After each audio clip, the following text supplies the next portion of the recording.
방망이 대신 펜을 든 기자들의 날카로운 시선, 유쾌한 입담으로 지역사회 이슈를 던진다. 스타토크 견제구입니다.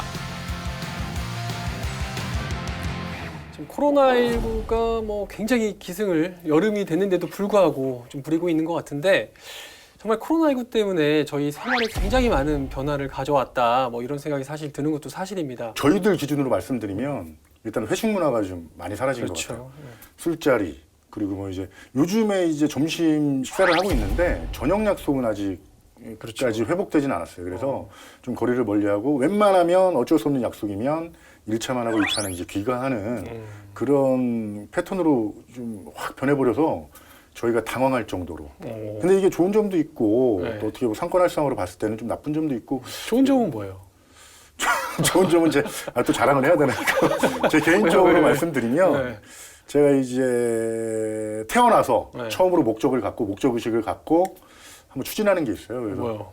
다이어트인데 걷기 운동을 시작을 했습니다. 저희 한 50일 정도 됐는데 50일 동안 5kg를 빼는 살을 다이어트라는 성공하는 그런 계기가 돼서 5kg 맞아요, 근데? 정확합니다. 네, 4kg라고 그랬잖아요. 4.7kg. 그러니까 이제 코로나 때문에 저녁 약속 같은 게 좀 줄어들면서 그렇죠. 대신 운동을 해서 이제 살을 빼고 있다. 그래서 좀 이 시간을 한번 의미 있게 한번 해보자 해서 한번 걸어봤는데 하루 이틀 걷다 보니까 나름대로 되게 좀 많이 느끼는 부분도 있고 생각할 시간도 갖게 되고 살도 빠져서 여러모로 좋아서 아직까지 걷고 있습니다. 50일 비가 오나 눈이 오나. 저는 개인적으로 6월 15일 날 대전에서 이제 갑자기 코로나 확진자가 확산되기 전까지는 어느 정도 일상이 조금 정상화돼가는 분위기였고 그렇죠. 저도 이제 조금씩 이제 제 개인적으로 사람들이 만나고 싶어서 그런 것도 있겠지만 좀 지역 상권 살리기 차원도 아니 그리고 또 어쩔 수 없이 긴급 재난 지원금이 있다 보니까 또 써야 될 것도 있고 그러다 보니까 이제 소비가 좀 활성화되는 분위기였는데 이제 긴급 재난 지원금도 점점 주변 사람 보니까 다 썼다는 사람들이 많이 늘어나더라고요. 그래서 이제 점점 지갑이 닫히고 있고 코로나가 또 다시 또 밀려오고 있고 이러다 보니까 다시 또 상권이 좀 죽고 있는데 근데 이제 그 고무적인 것은 그 각 상권에서 이것에 대비를 좀 하고 있다는 모습이 보여졌어요.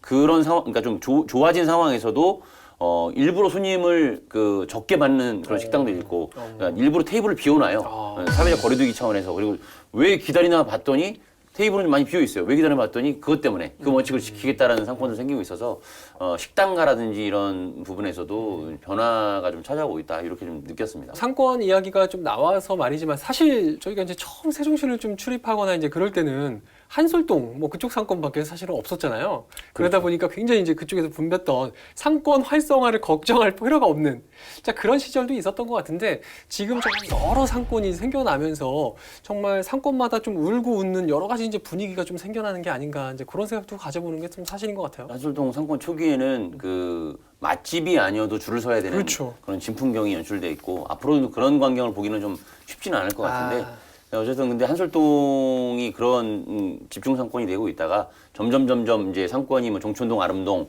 그리고 도담동, 그다음에 나성동, 또 보람동 이렇게 쭉 넓혀 가면서 어쨌든 인구수가 당연히 늘어나니까 전체적으로 상권도 이렇게 좀 살고 있는데 그 중에서 당연히 잘 되는 상권이 있고 조금 안 되는 상권이 나타날 수밖에 없는 거잖아요. 그리고 저쪽을 선호했는데 저쪽에 뭔가 생기다 보면 또 우르르 몰려가게 되고 이런 부분이 있어서 특히나 이제 초기에 호황을 누렸던 그 한솔동이 지금 가장 큰 공실률에 직면하고 있다고 하는 부분들이 좀 나타나고 있습니다. 그래서 지금 말씀하신 것들이 이제 한솔동, 종촌동, 도담동, 이렇게 나성동 이렇게 돌아가는 게 이제 이태 기자의 술자리 이동 경로예요. 술자리 이동 경로. 곤란합니다. 그러니까 술자리 같이라고 하세요. 왜 술자리 이동 경로가 좀 이렇게 좀 장난스러울 수도 있지만 술자리가 지역 상권에 미치는 영향이 엄청 큰 거예요. 그 상권의 중심이라는 게. 그래서 술자리 이동 경로. 도시가 점차 커지면서 여러 상권이 생겨나고 있는데 사실 몇 해 전부터 이제 굉장히 문제가 이제 심각하게 거론됐던 게 아까 이태 기자께서도 잠깐 언급은 하셨지만 상가 공실 문제가 이제 계속 거론이 되고 있는 거 아니겠습니까? 오늘도 역시 물론 상가 공실을 저희가 논하고자 하는 건 아니지만 사실 잘 모르시는 분들이 있기 때문에 상가 공실 문제가 어느 정도 심각한지는 좀 짚고 넘어가야 되지 않을까 이런 생각을 좀 가져봐요. 심각하다는 거는 시민들도 다 체감하고 있을 거예요. 이제 자기 집 앞 상권을 가보면 문 닫았거나 또는 비어있는 상권들이 너무 많기 때문에 근데 이제 지표로 좀 보면 아마도 20년 1월 말에 코로나가 처음 확진자 판정 받고 네. 나서 세종시는 2월이었잖아요. 지금 한 6개월 사이에는 더 늘어났을 것이라 보는데 코로나 직전 2019년 4분기 공실률 조사가 있거든요. 네. 한국감정원에서 진행했던 자료를 보고 잠깐 말씀드리면 아까도 이제 말씀드렸듯이 한솔동이 60.4%, 10개 중에 6개가 공실이었어요. 아, 정말요? 작년 4분기 기준으로. 그다음에 이제 다정동이 10개 중에 5개 정도. 그다음에 이제 고운동이 10개 중에 한 3.3개 정도. 이렇게 해서 이제 그쪽이 제일 그 공실률이 높았고, 의외로 나성동도 이제 아직 초기 상권이고 갑자기 상권이 많이 늘어나다 보니까 공실률이 높은 축에 속했고, 아름동, 동촌동 뭐 이쪽도 좀 높게 나왔고, 가장 적게 나온 것은 세롬동. 세롬동이 5%대 정도밖에 안 되게 나왔고, 도담동이 10% 정도. 그래서 도담동, 세롬동이 그나마 가장 선전하고 있다, 이렇게 좀 비춰지는 것 같습니다. 그 공실률은 세종시 전체 일반화하면 안 될 것 같아요. 그래서 어느 특정 지역의 공실률이 높을 뿐이지, 지금 말씀하셨던 뭐 나성동, 세롬동, 그리고 다정동도 공실률이 급격하게 줄어들고 있고, 뭐 이런 것들이 뭐 종촌동, 도담동 이런 공실률이 그렇게 높지는 않아요. 그래서 높은 데가 한솔동 아니면 뭐 그 소담동, 뭐 이런 보람동 이쪽인데, 보람동도 분명히 해소요지가 있고 남부경찰서가 들어오고 세무서가 들어오고 시청 별관이 들어오면 뿔뿔이 흩어졌던 우리 공무원들이 다시 그쪽으로 몰릴 것이고, 그리고 또 사생활권도 지금 공실률이 크지만 법원검찰청만 들어오면 한 방에 해결될 수 있는 게 또 공실률이고, 근데 공실률이 해소된다는 건 그쪽 상권 활성화가 이루어진다는 거거든요. 그래서 이렇게 큰 시각으로 봤을 때는 너무 이 문제를 너무 거기에 매몰되지 말고 일반적인 시각으로 보지 말고 특정 지역의 문제로 봤을 때 그 특정 지역의 핀셋 어떤 해결 방안을 지금 모색하는 게 더 급하지 않아요? 오늘 어떻게 보면 이제 저희가 하고자 하는 말을 아주 함축적으로 좀 이야기를 한 것 같기는 한데, 사실 뭐 지난 녹화 때였죠. 조상호 세종시 이제 경제부시장이 나와서 이제는 상가 공실보다는 좀 상권 활성화에 대해서 이제 논의해야 되지 않겠느냐, 이런 이제 문제 제기도 하고 가셨는데, 그래서 오늘 저희가 좀 그동안 진행돼 왔던 상가 공실 문제 이런 것보다는 이제 상가 활성화를 좀 논의하기 위해서 이 자리에 사실 모였잖아요, 그렇죠? 공실이 그 행복도시의 전반을 관통하는 문제가 아니라는 뭐 이승문 기자의 지적은 뭐 정확한 거고요. 다만 문제가 뭐냐면 자꾸 공실이라는 부분보다는 일단 임대료 자체가 서울 다음으로 특광역 중에서 제일 높아요. 그리고 장사가 잘 돼야 되는데 또 인구수는 한정적이다 보니까 장사가 좀 안 되는 부침이 많은 가게들이 많다 보니까, 소위 말해서 힘겹게 버티는 사람들이 많다 보니까, 그래서 공실도 공실이지만 이 상가들이 어떻게 하면 잘 돼서 이 사람들이 잘 정착해서 이 지역 경제의 활성화가 전체적으로 선순환 구조가 될 수 있는 것을 만들어줘야 된다는 부분이 앞으로의 숙제가 아닌가 그렇게 생각됩니다. 지금 상가 임대료 말씀을 하셨잖아요. 근데 되게 희한한 게 세종시는요, 임대료가 비싼 곳이 공실률이 없어요. 그래요? 임대료.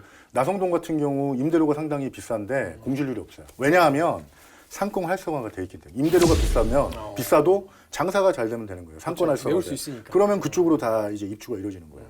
그러니까 이제 뭐 그런 것들이 조금 이제 좀 주목해야 될 점이 있는데, 한번 오늘 그걸 뭐 이렇게 자세하게 좀 해부해서 짚어봤으면 좋겠어요. 사실 뭐 저희가 완벽한 해법을 좀 내놓을 수 있다면 얼마나 좀 좋겠냐마는, 사실 저희가 이제 기자계의 관점에서 그동안 바라봤을 때, 그래도 세종시에 좀 이런저런 좀 희망적인 요소가 있지 않느냐, 좀 이런 점에서 과연 좀 저희가 접근할 수밖에 없는 그런 좀 아쉬움은 사실 좀 있는 것도 사실인 것 같아요. 저는 해법을 제시하지 않으면 이 방송이 의미가 없다고. 전 제 기준에서는 네. 해법을 오늘 꼭 짚고 제시하고 가고 싶어요. 해법이 또 있고, 제 나름대로 해서는 정답은 아닐 수 있어요. 지난 교통 관련한 방송에서 네. 저희가 나름대로 해법을 제시했어요. 그렇죠? 네, 그렇죠. 근데 댓글에 해법은 뭔데? 이렇게 달렸거든요. 네. 어쨌든 저도 이런 자신감 있는 태도 좋습니다. 그러나 네. 정말 해법 찾기가 쉽지 않다라는 거, 맞아요. 그걸 일단 인정하고, 시청자 여러분들도, 시민 여러분들께서도 저희가 이제 막 뜬구름 잡는 얘기가 하더라도 좀 이해를 해주시고, 다만 어쨌든 저희도 최선안의 아이디어라든지 맞습니다. 대안을 좀 하고 싶다, 이런 차원으로 이해해 주셨으면 좋겠습니다. 자, 그럼 이제부터 본격적으로 세종시 상권 활성화에 대한 이야기 나눠보도록 하겠습니다. 얻고 싶은 거리라는 계획된 거리가 있어요. 근데 거기에 카페와 무슨 식당가들을 넣는 계획들도 사실은 있었거든요. 근데 만약에 거기에 중간에 그게 생겨버리면 국비를 내면서 지금 정부청사에서 10년이 다 됐는데, 그리고 거기에 또 주목해야 될 게 공무원 특별부랑 다 받아먹고. 상권이 조금이나마 좀 활성화되기 위해서 여러 가지 이제 요소들 중에 당장 올해 좀 눈여겨봐야 될 그럼 이제 먼저 세종시나 행복청에서 좀 상가 공실 또는 상권 활성화를 위해서 좀 어떤 해법을 좀 제시를 하고 있느냐 좀 이 점부터 좀 살펴봐야 되는 게 아닐까 싶은데 뭐 그런 점들이 눈에 띄는 것들이 있습니까? 작년 6월에 네.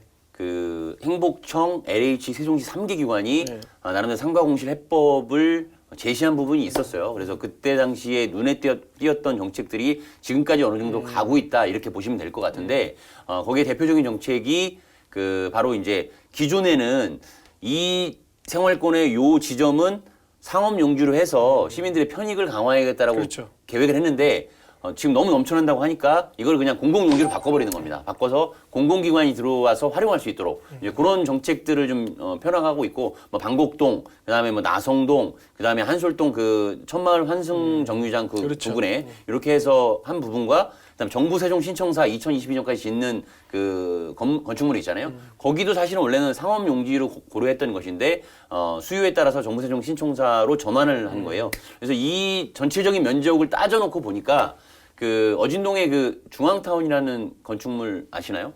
네, 알죠. 네네. 회사 저희 세종포스 사업센터 빌딩 예, 그 예. 앞 사거리에 그 건축물 한 12개 동 정도를 지을 수 있는 면적을 바꿨다. 많은 이 정도면 조금 그 설명이 조금 이해가 조금 빠르실 것 같고. 근데 이제 정부 세종 신청사는 사실상 꼭 필요한 시설이었다는 것을 제외하면 예. 현재까지 정책적으로는 한 대여섯 개 동 정도를 바꿨다. 그래서 제가 볼 때는 그렇게 크게 많은 그 영향을 미칠 만한 정도는 아직은 아니다. 이렇게 보여지고요. 또 하나는 각 생활권별로 상가가 과도하게 공급됐다는 비판이 많이 제기되다 보니까 그러면 4, 5, 6 생활권으로 가면서는 좀 줄이자. 그 세대당 그 상가 면적을 줄이자. 그래가지고 이제 6-4 생활권 올해 말에 이제 입주하는 해밀리 그쪽 같은 경우는 그 한 세대당 6제곱미터 정도로 줄이는 형태로 가고 있고, 그 다음에 그 그 맞은편의 산울리 같은 경우에는 3제곱미터 정도까지 또 줄이는 방안들이 지금 이제 그 계획을 세워서 추진되고 있는 흐름이다. 이렇게 보면 되겠습니다. 이태 기자가 한 말도 맞아요. 근데 이제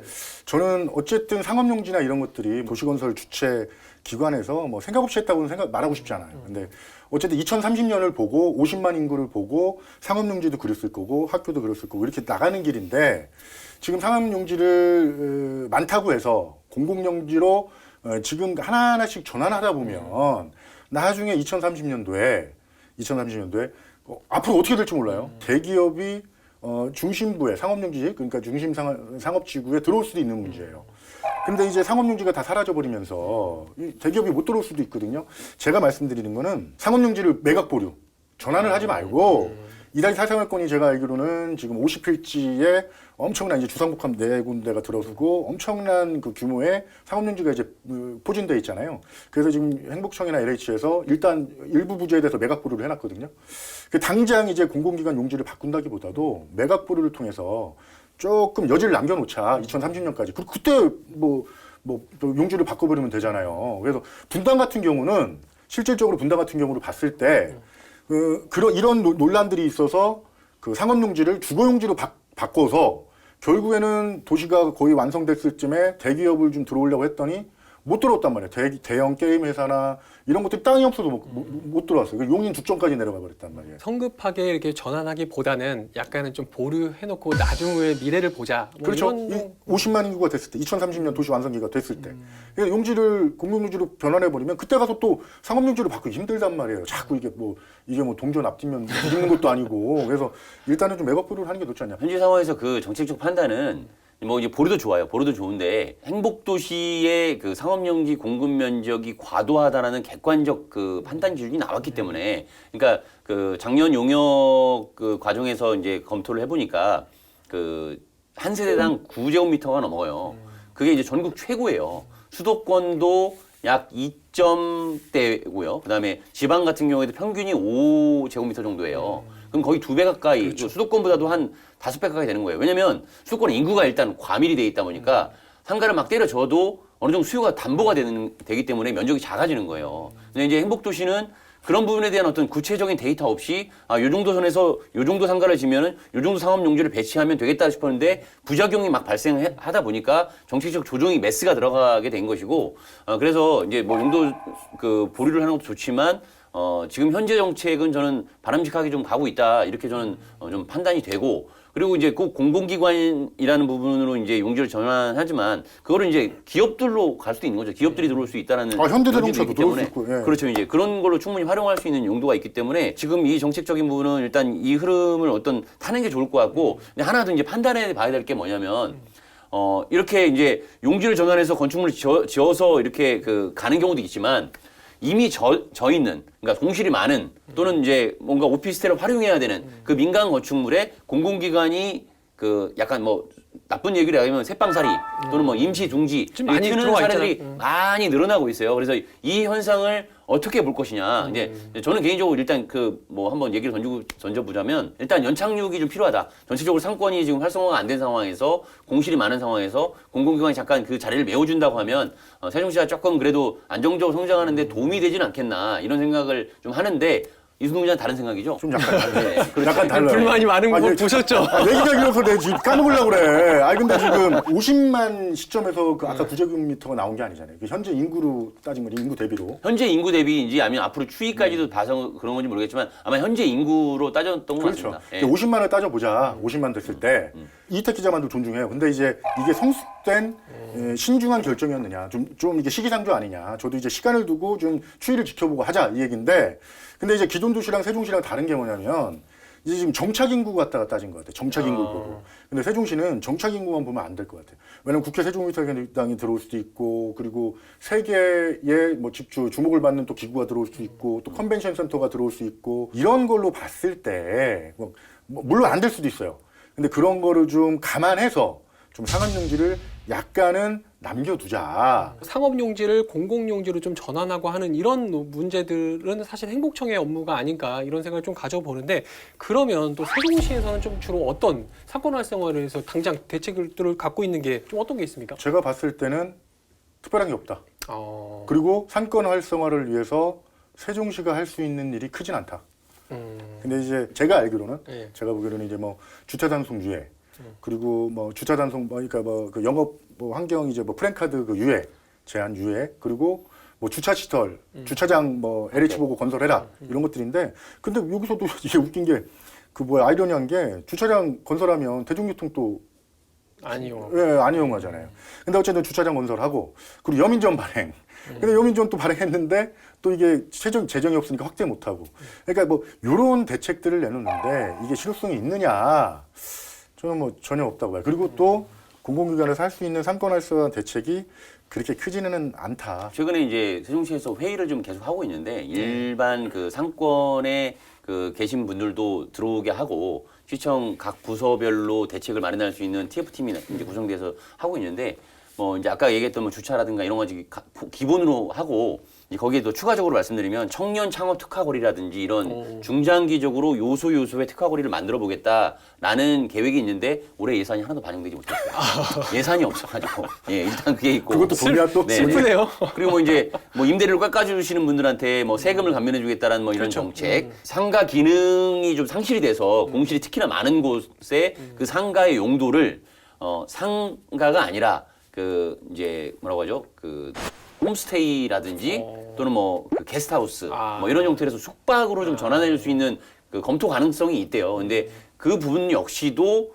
현재는 실효성이 없는 거죠. 예. 왜냐면 상가를 갖고 있는 사람들이 상가를 팔면은 더 그 본인한테 실익이 있는데 이렇게 게스트하우스로 전환하면 별로 실익이 없다라는 부분이 있어서 상가 그 주인분들이 그렇게 움직이지 않는다라는 그 현실적 판단이 좀 됐던 부분이 있고요. 그리고 이제 뭐 추가로 더 말씀드리면 뭐 그 상가 분양가 상한제 뭐 이런 얘기도 있고 그다음에 뭐 분양 제약형 사업용지 공급제도 뭐 이런 것도 있고 그리고 이제 우리 길가에 천변 같은 데 보면 지금은 불법이에요. 테라스 그 문 앞에 이렇게 테라스를 쭉 그렇죠. 연결해가지고 나와서 거기에 밥 먹는. 야외 의자를 내놓고 이렇게 영업할 수 있도록 지금 안 되거든요. 네. 그걸 좀 허용해달라. 뭐 이런 것들도 있고 다양한 얘기들은 나오고 있습니다. 어떻게 그렇게 잘하세요? 저 잠깐 회의 좀 들어가. 네. 잠깐 들어간 거예요? 잠깐 KFT 회의를 좀 제가 좀 들어가 봤습니다. 네. 여기서 짚고 가고 싶은 게 지금 세종시 같은 경우는 지금 대형 유통시설이 지금 한 4군데가 있어요. 네. 지금 행복도시 좀 안쪽에서 한 뭐 인구 한 35만 기준으로 해서 그리고 이제 대형 유통시설에 그 종합 쇼핑몰이 돼버려가지고 옷도 사고 밥도 식사도 하고 뭐 마트도 보고 그러다 보니까 이 작은 도시에 그 소비 도시 구조가 이제 대지는 조성은 돼 있지 않아요. 그러니까 어려운 부분들이 되게 많아요. 그리고 얼마 전에는 또 뭐 어떤 아울렛 같은 것도 생겼고 들어섰고 거기에 또 뭐 어반 아트리움. 근데 여기서 방법은 인구 증가밖에 없어. 사람 모이는 거. 그럼 여기서 또 한번 살펴보고 가고 싶은 게 여기서 내가 대책을 하나 숙제를 한번 던져드릴게요. 시에서 지금 이런 거 대책 실효성 없고 돈이 없고 이런 대책 내놨잖아요. 저 여기서 주목해야 될 게 공무원 통근버스를 한번 좀 얘기하고 싶어요. 그리고 그 공무원 통근버스를 아직까지도 지금 세종시가 그 출범한 지 10년이 다 돼가는데 아직도 운영되고 있다는 거. 그분들이 지금 한 1000여 명 정도 될 거예요. 그리고 버스가 지금 한 7대 정도 줄어들긴 했는데 그 한 언론 보도를 보면 한 75대 정도. 그리고 2012년도부터 거기에 예산 투입된 게 1000억 정도 돼요. 960억 정도. 지금 이거 시청에서 뭐 하는 거예요, 이거? 그리고 지금 국회의원 당선자들 뭐 하는 거예요? 일단 그분들 1000명 세종시로 내려오라고 그래요. 그 버스 끊어버려. 그리고 충남도 같은 경우는 내포하고 대전하고 연결하는 버스를 얼마 전에 끊어버렸어요. 국비 2억 원이 안 나와서. 끊어버렸단 말이에요. 근데 지금 국비를 대면서 지금 정부청사에서 10년이 다 됐는데 그리고 거기에 또 주목해야 될 게 공무원 특별부랑 다 받아먹고 이 사람들 이거 안 된단 말이에요. 이거를 시청에서 TF팀이나 뭐 이런 대책을 논의하기 전에 이런 거 하기 전에 이런 것도 뭐 방안이 될 수 있지만 중앙정부에 강력히 항의하고 공무원 특별부랑 받지 않았냐? 여기다 집 뽑고 저기 서울에 집 있고 이제 이해해 줄 만큼 시간 다 줬잖아요. 세종시 와서 돈 써라 이제. 세종시 와서 주말에 텅텅 비어 있어요 지금 세종시. 어차피 여기 소비도시 아니에요. 공무원들이 식사하고 술 드시고 놀러 가고 이걸 해야 된단 말이에요. 해줘야 된단 말이에요. 근데 아직까지 그래 80대가 서울에서 그 통행 왔다 갔다 그리고 지금 2012년도부터 들어간 게 1000억 예산이 들어가 있고 거기에 공무원 특별문항까지 다 주고 그분들이 지금 와가지고 식사하고 이래야지. 주말에 금요일날 가가지고 주말에는 하나 식당도 안 가고 밥도 안 먹고. 제가 지금 조금 무섭기는 한데요. 네. 제가 보기에는 그 다음 주부터 1인 시위에 돌입을 해야 될 것 같다는 생각이 좀 듭니다. 그러니까 저는 이제 네. 제가 목소리 내는 건 이 시에서 강력하게 좀 맞습니다. 그리고 정치권에서 뭐 국회의원 당선자들이 좀 강하게 좀 얘기를 해줘야 되지 않겠느냐. 근데 사실 그 이승동 기자의 지적이 사실은 상권의 정확한 인심이에요. 네. 그리고 또 시민들 많은 분들이 저거부터 해결해야 된다라고 하는 사람들이 되게 많아요. 네.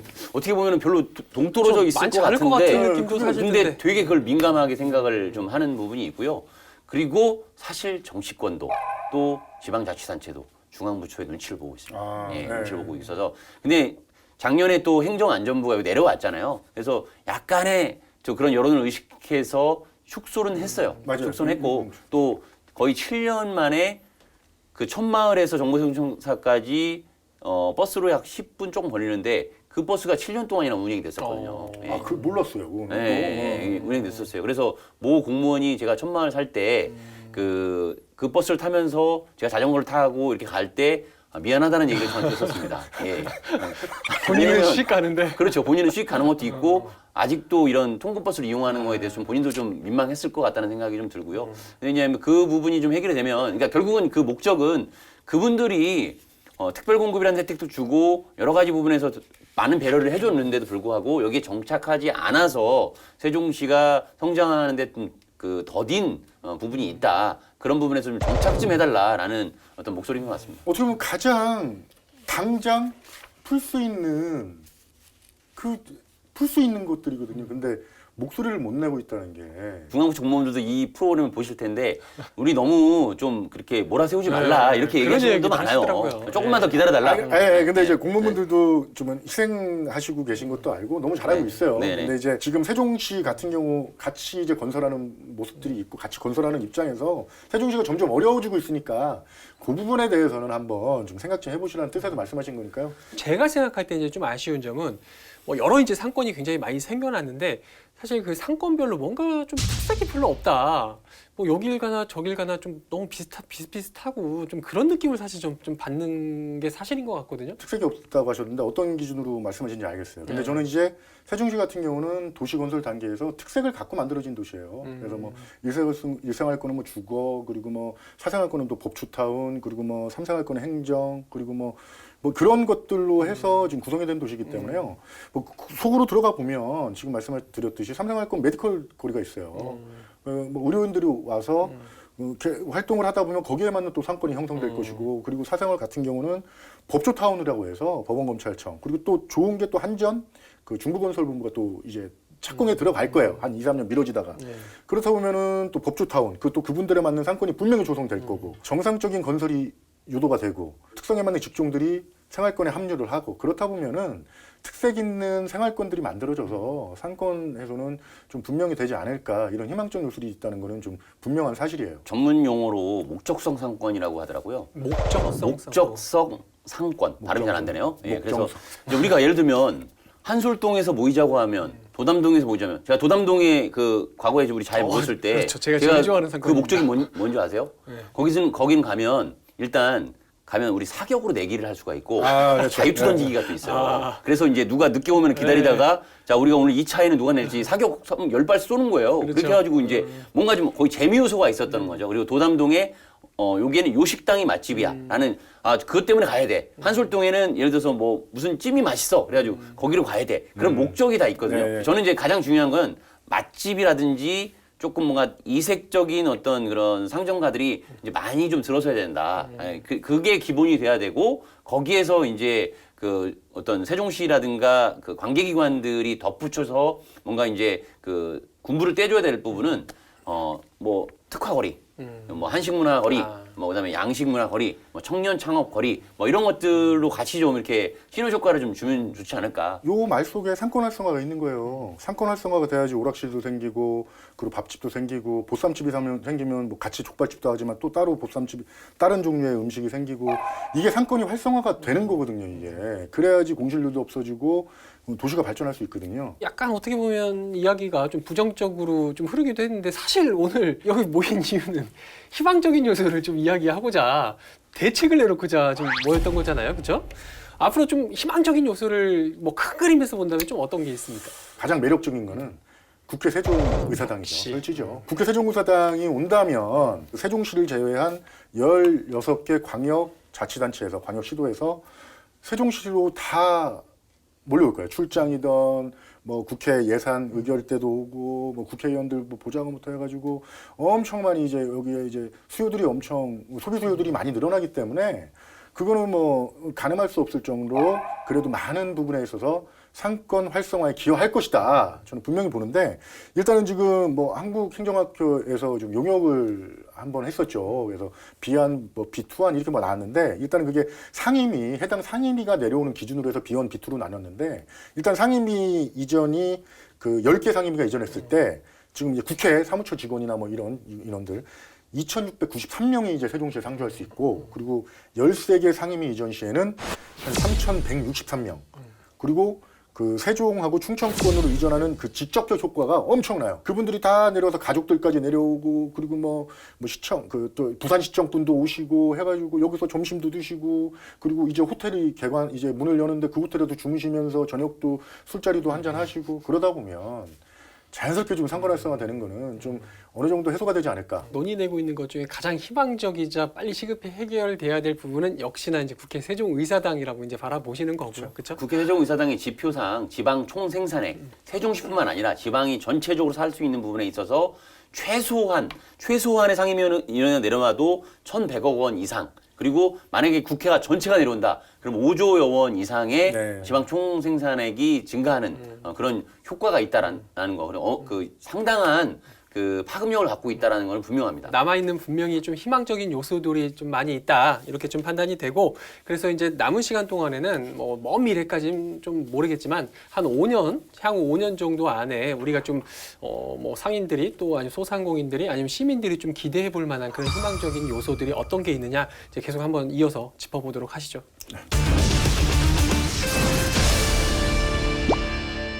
상권이 조금이나마 좀 활성화되기 위해서 여러 가지 이제 요소들 중에 당장 올해 좀 눈여겨봐야 될 그런 요소들은 좀 뭐가 있다고 보세요? 중앙수목원이죠.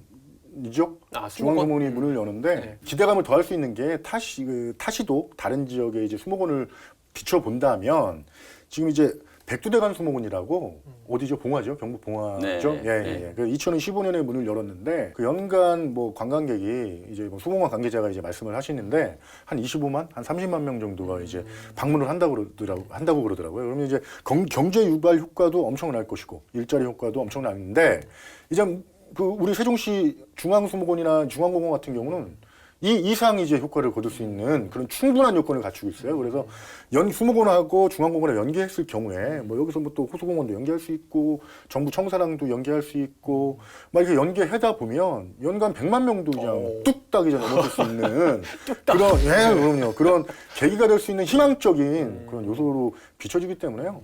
요건 한번 기대를 걸어보면 볼만 하지 않나요? 그리고 이제 거기와 연관돼서 이제 아까 얘기했던 나성동의 그 상징광장도 하반기 7, 8월 정도면은 이제 문을 열어서 차 없는 거리라고 하죠. 도시 상징광장. 중앙녹지공원까지 걸어서 갈 수 있는 네. 거리고, 그리고 걸어서 갔다 오면 그 나성동의 중심 상권에서 이제 사람들이 소비를 하게 되는 것이고, 그러면 이제 그 상권에서 이제 그런 기대감을 이제 갖고 있는 것이고, 그렇죠. 거기에 거기에 접목해서 좀 아픈 그 좀 약간 안타까운 일이지만 아직 백화점이 가시화되지 못했는데 나성동 중심 상권에 아마 다음 달이죠. 한 7월 정도에 그 1,000대 정도의 주차장을 수용할 수 있고, 그다음에 뭐 초화원이라든지 각종 꽃밭이라든지 뭐 이렇게 그 사람들이 좀 명소를 찾을 수 있는 그런 또 공간들도 조성이 되면 같이 좀 시너지 효과를 볼 수 있지 않을까. 올해 또 주목해 봐야 될 것 중에 하나가 사실 뭐 물론 올해 안에 다 마치지는 못할 수도 있습니다. 근데 이제 공공기관을 세종시로 이제 지방으로 이전을 하는 거에 대해서 이제 아마 올해 정부나 이제 당에서 이제 발표를 하게 될 것 같은데 이런 점도 기대가 되는 대목 아닌가요? 보니까 계획들을 보니까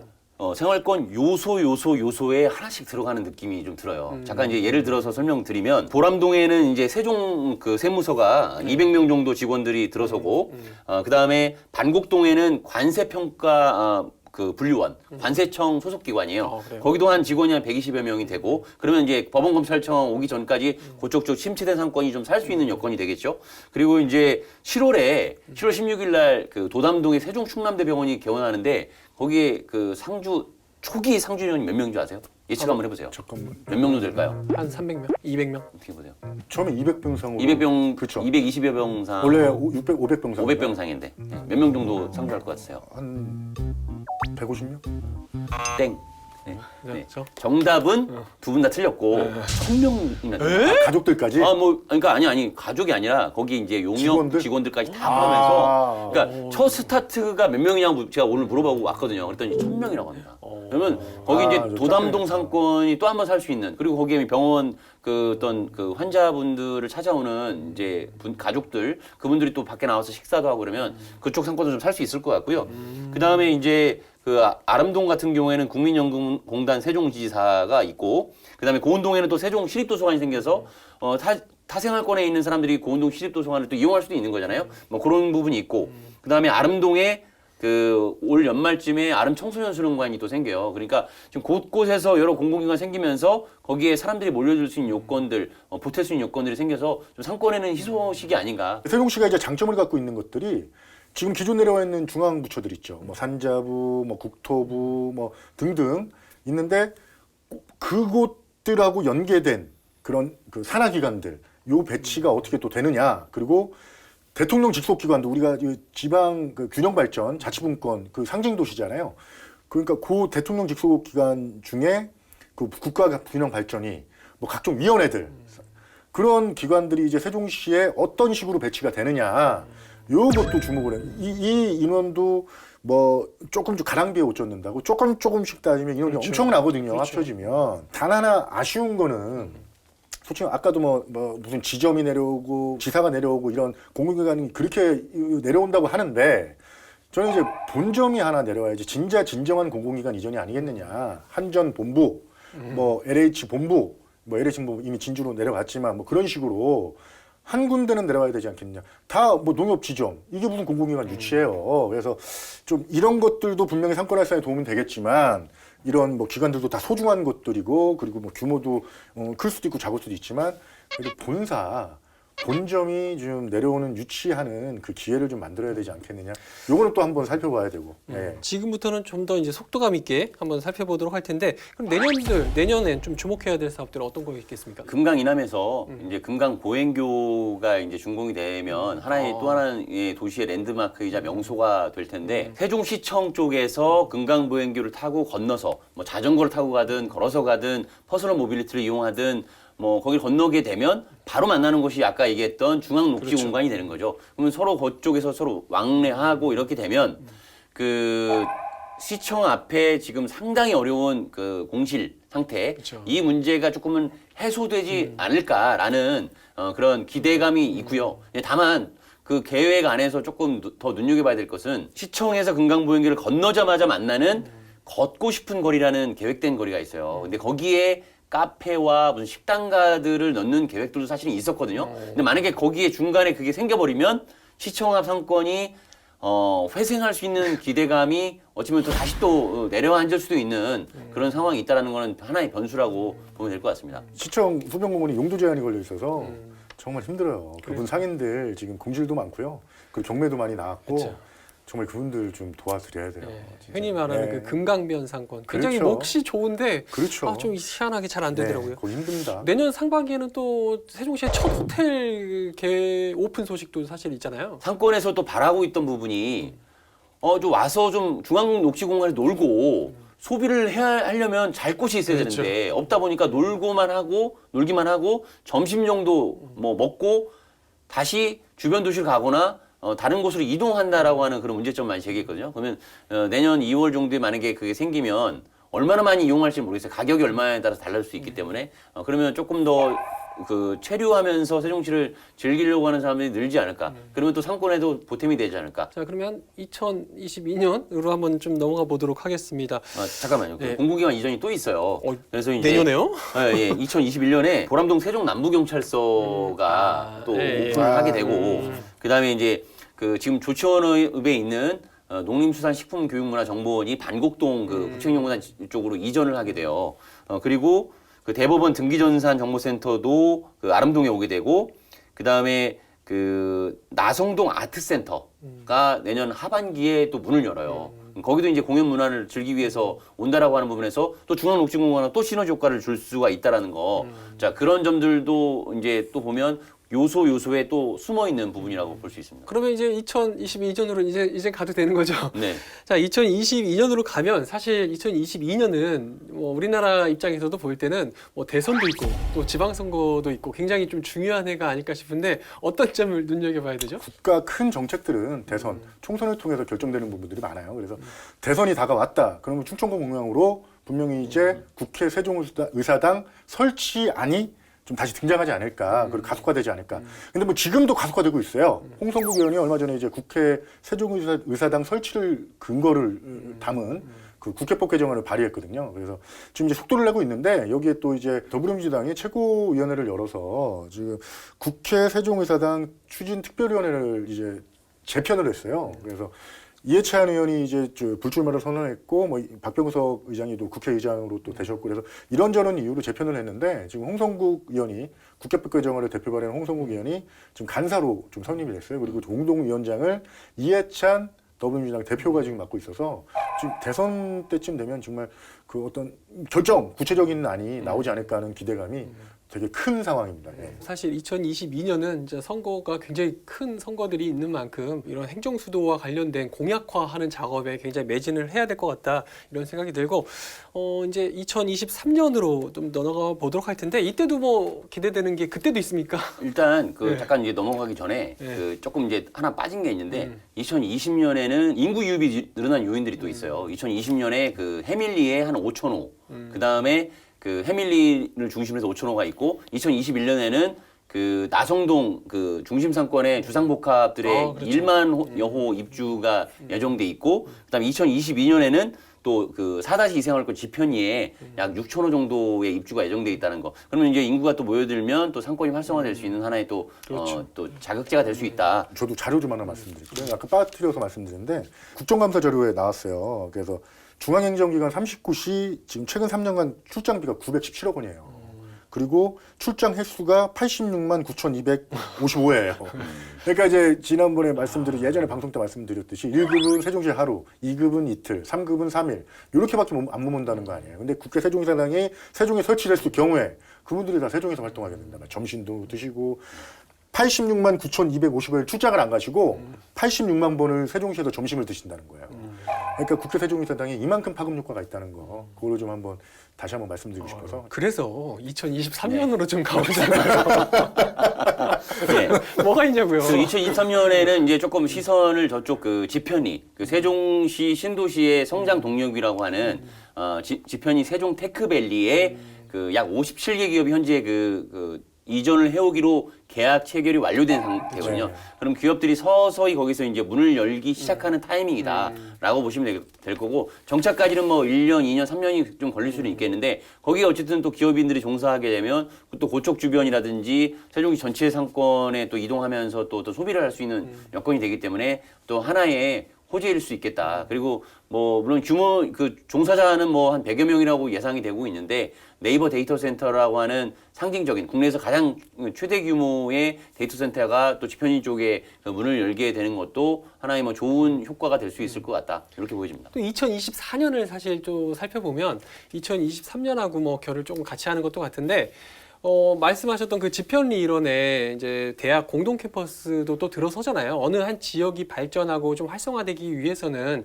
결국엔 좀 학생들, 또 뭐 어린 좀 약간 이제 젊은 그런 층들도 굉장히 좀 많이 눈에 보여야 되고 다녀야 되지 않을까, 이런 생각도 가져보는데, 공동 캠퍼스도 2024년에 지금 개원 예정입니까? 네, 개원 예정이죠. 그리고 근데 뭐 솔직히 말해서 가시적인 성과, 구체적인 성과, 대학들이 많이 끌어들여야 되는데, 지금 대학들이 좀 학령 인구 감소고 대학들이 어려워져서 충분히 지금 입주를 할지 모르겠어요. 그래서 최근에는 이제 산타 체칠리아, 그렇죠, 맞죠? 그 음악원 조수미 성악가가 그쵸. 이제 졸업했던, 소프라노 조수미 성악가가 졸업했던 그 학교가 이제 세종시에 뭐 들어온다, 유치한다. 그래 행복청이 또 MOU 체결도 하고, 그래서 되게 이제 좀 샴페인을 터뜨렸었는데, 지금 뭐 이것도 이제 지금 어떤 조건이 안 맞아서, 뭐 교육부가 제시한 조건이 안 맞아서 지금 이제 뭐 휴지 조각이 돼버린 상태예요. 그래서 그런 부정적인 요소들이 있어서 잘 될지는 모르겠어요. 근데 된다 치면 젊은 친구들이 많이 들어와서 이제 젊은 친구들 활기 있잖아요. 그래서 상권 활성화에 분명히 도움 될 텐데, 여기서도 뭐 이것저것 문제가 있긴 하지만 일단은 저희가 기대해 볼 만하기는 충분한 요소죠. 덧붙여서 말씀드리면 충남대 의대 학부랑 대학원하고 그다음에 고려대 행정전문대학원이 일단은 그 시기에 개설하는 것으로 확정이 된 상태입니다. 2024년을 또 한 번 좀 살펴보면, 더 들어가 보면 또다시 이제 중앙공원이 있는 그 중앙 센트럴파크라고 해야 되나, 하여튼 그 일대로 다시 또 돌아오게 되는데, 사실 세종 굉장히 이제 전국이 눈여겨보는 것 중에 하나입니다. 국립박물관 단지가 이제 세종시에 들어오게 되는데, 그 중에 제일 첫 번째 문을 여는 게 어린이 박물관 아니겠어요? 어린이 박물관 하면 사실 전국의 모든 초등학생들이 다 몰려올 수 있기 때문에 굉장히 좀 기대되는 그런 요소가 아닌가라는 뭐 그런 생각이 또 한편으로 들긴 하는데, 어떻게 보십니까? 옥지 공간의 마지막 활용 점정이라고도 볼 수 있는 국립박물관 단지가 처음 시작된다. 어린이 박물관으로. 그리고 2027년까지 5개 기능의 뭐 건축박물관이라든지 기능이 이제 순차적으로 건립된다는 부분에서 또 하나의 기대감을 낳게 하는 요소가 있고, 덧붙인다면 국립 그 민속박물관의 이전 가능성도 그 시기까지는 세종시로 올 가능성이 높지 않을까, 이렇게 예측이 되고 있고, 또 하나 덧붙인다면 국립자연사박물관이 2013년에 세종시 입지를 확정하고도 오지 못하고 있는데, 그것마저 2020년 대선 국면과 맞물려서 실행이 된다면 정말 금상첨화가 아닐까. 여기서 가장 중요한 건 자연사박물관. 이제 카네기 자연사박물관 생각이 나서 네네. 매년 수백만 명의 관광객을 지금 끌어들이고 있는 카네기 자연사박물관을 생각해 보면 세종시의 자연사박물관이 정말 꼭 필요하다. 세종시 입장에서는 그러면 이제 그거를 한번 주목해야 된다. 네. 어린이, 어른 할 거 없이 이제 다 몰려든다는 그럼요. 얘기잖아요. 어린이 전 세계에서. 박물관을 무시하는 건 아니에요. 근데 어린이들은 안 자고 가, 집에 가야 돼요. 그렇죠. 돈을 안 쓰죠. 카네기 박물관은 자고 체류형.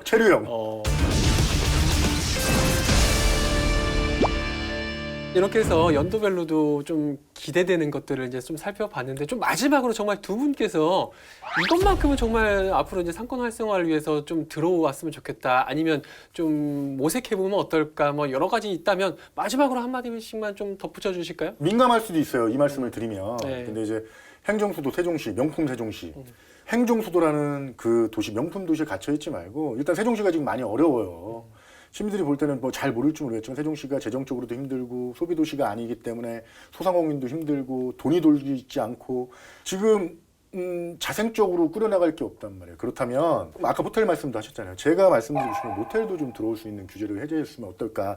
근데 이거는 제 의견이지 정답도 아니고 이거를 뭐 비난해도 어쩔 수 없고 그런 생각도 좀 있을 수 있는 거잖아요. 지금 공사 현장 분들 다 대전 청주 가서 주무세요. 세종시도 못 주무세요. 지금 3-4개월씩 머무는데 이 수많은 공사 현장에서 그 공사 현장 근로자들이 대전에서 청주에서 돈을 쓰고 술을 드시고 이거 가만히 지켜볼 수 있겠냐고? 안 억울하세요? 그리고 뭐 유흥시설도 지금 특별한 것들이 없어요. 유흥시설이 잠깐 들어갈 수 있는 부지들이 약간 있는데 그것마저도 지금 보류됐는데 지금 대전, 유성 그리고 청주, 뭐 하덕대, 가경동 그런 중심 상업지구 가서 지금 다 소비를 하고 있어요. 거기에다가 지금 혐오시설 같은 그러니까 사행성 시설 같은 경우도 무조건 행정수도니까 우리 안 된다 이렇게 하는 것보다도 조금 한번 토론회나 공청회의 기회만 좀 토론의 기회만이라도 주고 한번 들어보자. 유승 기자의 얘기 어느 정도 동감하는 부분이 있습니다. 워낙 그 세종시 재정이 어렵기도 하고 그리고 세종시가 뭔가 성장할 수 있는 토대가 행정 중심 복합도시 기능 외에는 많지 않기 때문에 뭐 중앙 녹지 공간이 하나의 대표적인 공간으로 하나 정도 있지만 뭔가 좀 성장할 수 있는 것들을 다양한 아이디어를 막 쏟아냈으면 좋겠다라는 차원에서 뭐 화성경 엄마장이든 네, 뭐 이런 것도 맞아요. 다 얘기할 수 있다라고 저는 보고요. 다만 이제 어쨌든 계획된 것 중에서 앞으로 이슈가 될 만한 부분은 나성동에 유흥 단란주점이 들어올 수 있는 계획된 구역이 사실은 있어요. 근데 지금 행복청에서 유보를 한 상태인데 그 부지 면적이 어느 정도 되냐면 아까 이제 말씀드렸잖아요. 정부 세종 신청사가 들어서는 부지 규모 정도가 돼요. 거기에 이제 계획이 돼 있는데 이거를 과거의 계획대로 그대로 갈 것인지 아니면은 어떻게 할 것인지 이걸 이제 좀 상황을 지켜봐야 될 것 같고요. 그게 하나의 앞으로의 쟁점이 될 것 같고 백화점이 진짜 들어올 수 있느냐 없느냐 이것도 또 세종시의 어떤 경제 활성화에 있어서 되게 중요한 또 지표가 될 것 같다는 생각이 들고 하나만 덧붙이자고 하면 뭐 대전이라든지 다른 지역 가보면은 활성화된 곳이 많이 있는데 세종시의 그 주거 유형이 아파트, 단독주택, 주상복합으로 너무 천편일률적이라는 거죠. 이제 대전 같은 데 가보면 원룸촌이 이렇게 쭉 좀 영풍으로 좀 지어져 있고 1층엔 다 상가. 그리고 또 광장을 만들고 그렇죠. 거기에서 아이들이 뛰어놀고 상권이 또 부모님들이 이렇게 카페에서 술 마시고 맞습니다. 이런 맞습니다. 거리도 되게 좀 색다르거든요. 맞습니다. 근데 세종시는 없어요. 맞아요. 대전만 가더라도 그런 데가 되게 활성화된 곳이 많이 있거든요. 맞아요. 그런 주거 유형 특화 지역도 좀 같이 좀 이제 규제를 좀 풀어서 만들어 봤으면 좋겠다. 그런 생각이 들었습니다. 그러니까 틀을 좀 깨고 생각해보자. 한번 기회를 가져보자. 이 말씀을 드리는 거예요.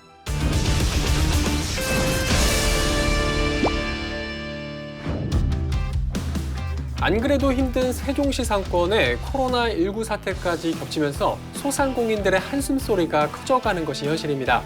물론 관련 기관들도 애쓰곤 있겠지만 상권 활성화를 위한 발상의 전환과 함께 또 준비되고 있는 대규모 사업들의 차질 없는 추진을 또 당부드리면서 이 시간 마치도록 하겠습니다.